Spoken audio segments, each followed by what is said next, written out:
Doctor صاحب یہ جو آج خبر سامنے آئی ہے کہ حکومت اتحادی جماعتوں نے جو اتفاق کر لیا ہے آئینی بینچ پر، تو کیا سمجھتے ہیں آپ یہ درست فیصلہ ہے؟ کیونکہ پہلے جو چیزیں تھیں کہ آئینی عدالتیں بنے گی پاکستان پیپلز پارٹی اور حکومت پر اس پہ بڑا واضح موقف تھا۔ دیکھیے درست فیصلہ ہے یا نہیں ہے یہ تو بعد میں عوام نے اس کا وہ فیصلہ کرنا ہے، لیکن اس میں ایک چیز یہ ضرور ہوئی ہے کہ آئینی عدالت سے پیچھے ہٹ کے آئینی بینچ کی جو بات ہوئی ہے تو اس کو اگر وہ کانسٹیٹیوشن وہ کور ملتا ہے تو اس کے اوپر پیپلز پارٹی نے جو ہے وہ حامی بھری ہے، اور یہ مشروط ہے کہ آئینی بینچ کے اوپر اس وقت آمادگی ظاہر ہوگی جب آپ اس کو آئینی خبر دیں گے، جوڈیشل خبر دیں گے۔ اور اس کے بعد یہ وہ نقطہ ہے جس کے اوپر پیپلز پارٹی اور جے یو آئی کے درمیان ایگریمنٹ ہوا ہے۔ باقی چیزیں ساری اس کے بعد آتی ہیں اور کافی لمبی چوڑی یہ وہ ترمیم ہے، اور اب مولانا فضل الرحمان جو ہے وہ اپنی پارٹی سے اس کے اپروول لے کے پی ٹی آئی کو آگاہ کریں گے، اور کل کا جو اجلاس ہوگا وہ اس کا آئینی کمیٹی کا، اس میں اصل چیز سامنے آئے گی کہ کیا کیا ترامیم ہونے جا رہی ہیں اور اصل میں کیا ہوا ہے۔ اچھا ستی صاحب، آپ سمجھتے ہیں کہ پی ٹی آئی اب جو ہے وہ اس آئینی ترامیم کا حصہ بنے گی؟ دیکھیے آج کے دن جو چیزیں سامنے آئی ہیں کہ یہ آئینی بینچ والی بات تو مولانا فضل الرحمان کے ذریعے پی ٹی آئی نے ہی کی تھی، یہ بیرسٹر گور بھی کہہ چکے ہیں اور بھی جگہوں سے یہ چیزیں سامنے آئی ہیں، لیکن یہ ہے کہ اور آج کا جو آئینی کمیٹی کا اجلاس تھا اس میں انہوں نے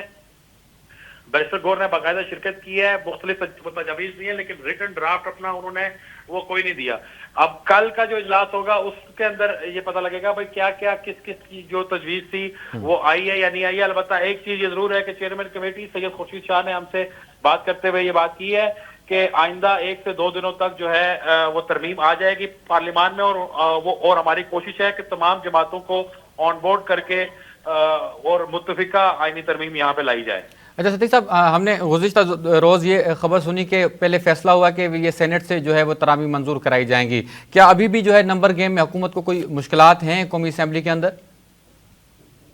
دیکھیے بظاہر تو حکومت یہی کہہ رہی ہے اور اس کے اتحادی یہی کہہ رہے ہیں کہ ہمارے نمبرز وہ پورے ہیں، اور پی ٹی آئی یہ دعویٰ کر رہی ہے یا اپوزیشن یہ دعویٰ کر رہی ہے کہ حکومتی ممبرز ہمیں ووٹ دیں گے، لیکن جو گراؤنڈ ریئلٹیز وہ یہ ہے کہ اگر حکومت یہ کہہ رہی ہے کہ ہمارے پاس نمبرز پورے ہیں تو ان کے پاس ریسورسز ہیں، ان کے پاس اور جو چیزیں ہیں ان کی بات میں زیادہ وزن لگتا ہے، لیکن یہ پتہ تو اسی وقت لگے گا جب اس کے اوپر ووٹنگ ہوگی، ترمیم آئے گی۔ تو آج کا قومی اسمبلی کا جو اجلاس تھا اس میں پی ٹی آئی کے لوگ نہیں آئے، اپوزیشن کے لوگ نہیں آئے، 4-6 لوگ بیرسٹر وہ گور کی اور عمر ایوب کی وہ ان کے ساتھ آئے تھے اور انہوں نے اجلاس میں شرکت کی، باقی پی ٹی آئی والوں نے اپنے لوگوں کو نہیں آنے دیا۔ اچھا ستی صاحب، پی ٹی آئی نے احتجاج کی کال بھی دی ہے، تو آپ سمجھتے ہیں کہ وجوہات کیا ہیں؟ پی ٹی آئی کیوں نہیں کھل کے سامنے اس حوالے سے موقف دے رہی ہے؟ یہ تو کہہ رہے ہیں کہ باقی جو جماعتیں سب اتفاق کر لیا ہے، پی ٹی آئی کا مسودہ ابھی تک نہیں آیا، پھر وہ احتجاج کی کال بھی دے رہے ہیں، کچھ وہ دوسرا سوچ رہے ہیں، کچھ آپ کو لگتا ہے؟ دیکھیے مجھے لگنے کو آپ چھوڑیں، گراؤنڈ ریئلٹیز کے اوپر ہم بات کرتے ہیں کہ آج یہ آئینی ترمیم کی جو کمیٹی ہے اس کے سربراہ سید خورشید شاہ نے بھی یہ کہا ہے کہ یہ لوگ جو یہ کمیٹی میں آتے ہیں یہ امپاور نہیں ہے، یہ سنجیدہ نہیں ہے، ان کی جو بات چیت ہے اس چیز کو ان کی پارٹی آن نہیں کرتی ہے، لیکن اس کے باوجود ہم ان کو ویٹیج دے رہے ہیں، ہم بات کر رہے ہیں۔ انہی خورشید شاہ نے آج وہ بات کرتے ہوئے یہ کہا تھا کہ جو احتجاج ہو رہا ہے جو یہ پنجاب میں ہوا، وہ کل یا آج جو پنڈی میں ہوا، اس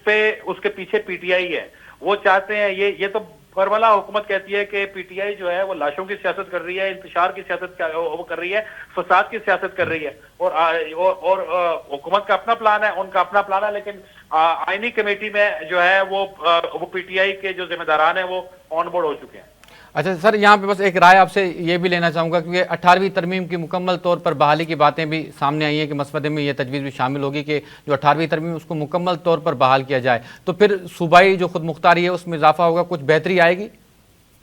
ایگزیکٹلی اس کی اگر روح کو دیکھیں آپ 18ویں ترمیم کو، تو اس کا تو مقصد یہ تھا کہ جو صوبے ہوں وہ خود مختار ہوں، بلکہ جتنی 3-4 وزارتیں مرکز میں جو ہے وہ چھوڑ کے باقی سب کچھ صوبوں کو دے دیا تھا، اور صوبوں کو ہی آپ کو ریونیو جنریشن کا وہ حق وہ مل گیا تھا، اور آپ کی بنیادی ہیلتھ جو ہے ایجوکیشن ہو گئی، اور اس طریقے کے ساری جو چیزیں ہیں وہ تو صوبوں کو وہ چلی گئی تھی۔ اور اگر 18ویں ترمیم کی روح کے مطابق اس کے اوپر عمل درآمد ہوتا تو آج وہ آپ کا صوبہ جو ہے اس سمیت تمام صوبے جو ہے وہ ترقی کرتے وہ آگے ہوتے۔